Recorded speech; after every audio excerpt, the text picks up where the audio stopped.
Hello foodie gang, hoping you're doing well and a happy new year to you all, full of God's blessing and favor. Today I'm going to share with you on how to make this traditional Kenyan meal, so stay tuned and enjoy.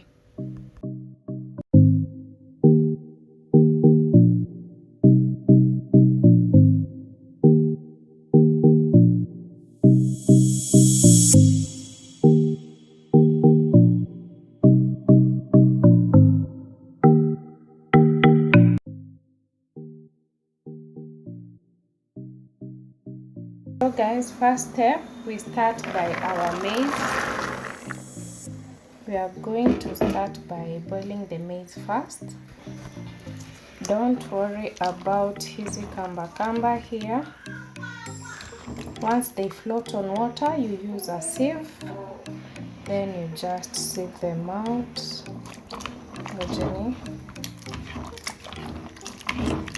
You just stir them like that.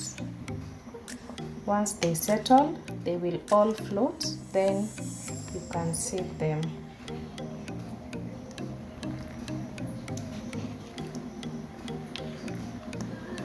So you just keep stirring, then once they float is when you now sieve them out.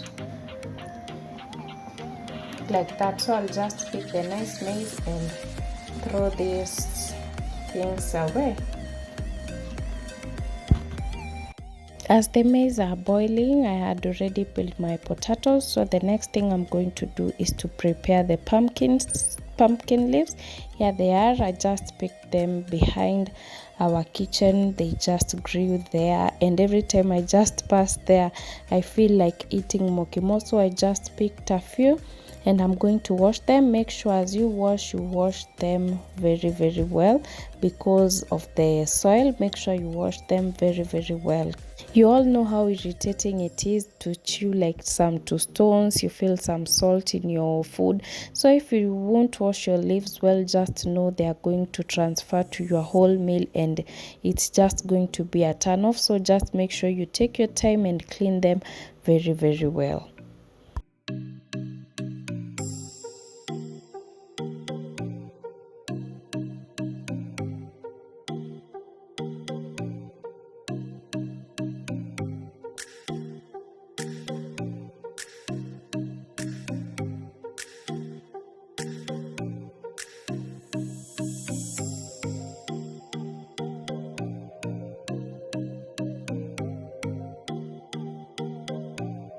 I'm done with the cleaning and it's now time to chop them. I'm going just to chop them roughly, like big, not so small, because I'm going to blend them. But if you don't have a blender, I can remember back then I used to cut small pieces.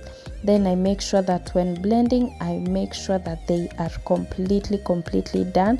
Then I sieve them. Yeah, that's what I used to do before. So if you don't have a blender, you can consider doing that. But since I'm going to blend all this, I'll just cut them roughly and boil them.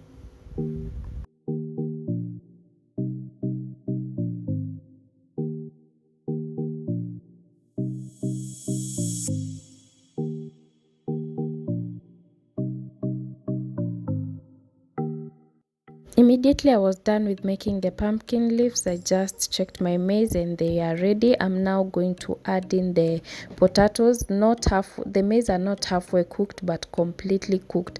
Make sure before you add in your potatoes that the maize are completely cooked, so that's when you get to add in the potatoes, and always go for the soft maize. After adding the potatoes, make sure that you cover your sufuria.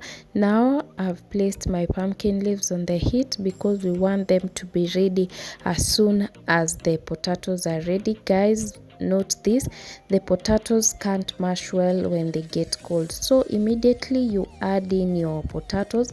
If you have an extra Jiko stove or anything, start boiling your pumpkin leaves and blend them so that they can be ready by the time the potatoes are cooked.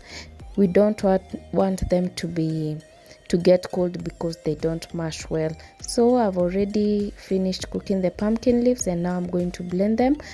Don't put a lot of water while blending the pumpkin leaves. I just added a little bit of the water that remained from the boiling, just a bit that will allow my leaves to blend, not a lot. Once you put a lot, your leaves are going to lose the color. And also make sure that you use enough pumpkin leaves so that your mukimo can have that nice green color. Back to checking the potatoes. As you can see, they are ready.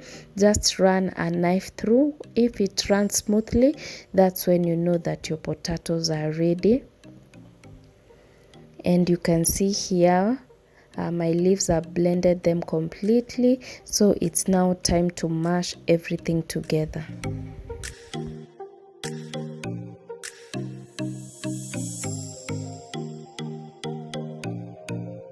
Once the potatoes are ready, drain the excess water and remain with only the maize and the potatoes. Now use the blended pumpkins to mash your potatoes with it. You will go adding bit by bit so that you just don't put a lot of it and make your mukimo to be so light. So just go adding bit by bit. As much as it's giving the mukimo the color, it is as well going to make it soft. So add it according to the level of softness that you want. Don't let your mukimo be stiff. Add the blended leaves bit by bits. And also make sure that the potatoes are completely done. Don't turn off the heat if you know that the potatoes are not completely done, just to have a smooth mukimo. And also guys, just as I had said before, don't mash the potatoes once they get cooled. Immediately you just drain the excess water, start mashing them when they are hot, and that's when they will give you a fine and a smooth mukimo. Don't let them get cold. Don't let your potatoes get cold. Even while making creamy mashed potatoes or anything that you're mashing with the potatoes, always mash while they are hot. After mashing the potatoes, I'm now going to saute some onions. These are the red onions. I didn't find the spring onions, but make sure just try and find the spring onions. They have a different taste.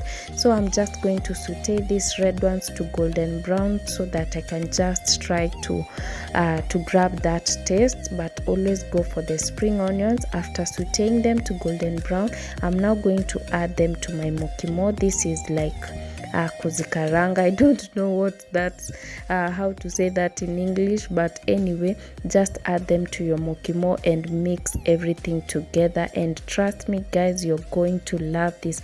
Make sure that you try out this recipe and you will never look back from it again. It is just that simple. Apart from this meal being super tasty, it is also so healthy. So come with me and let me show you what I serve it with. Here I have a bowl with 3 layers of vegetables. The first one is cabbage, then we have some carrots and some onions. This is what I'm going to use to make my steamed cabbage to serve with my mukimo. So I'm just going to mix this together, then I'll show you how I make my steamed cabbage. I shared on a live. By the way guys, make sure you hit that notification bell so that you can be updated every time I go on a live, to be part of our discussion and we get to interact more. So let me mix this and take you through the next step. In a sufuria, heat some cooking oil, then add 1 Royco cube. Stir this well and now add in your vegetables. That's the cabbage, the carrots and the onions.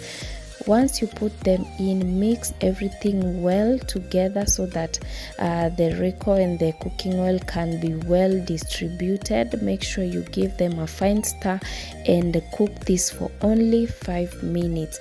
Do this guys and thank me later. You will never turn away from this way. I just love my steamed cabbage this way because the onions are still fresh, the carrots, the cabbage, everything is just crunchy. Try this guys and trust me, you're really going to love this.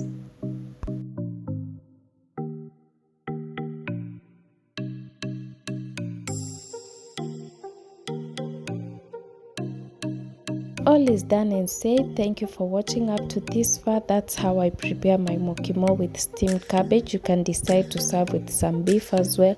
Wet fried beef, wet fried chicken. We have the recipes. I'll drop the link down below. Thank you so much guys for the support that you've been giving me. Till the next one, goodbye.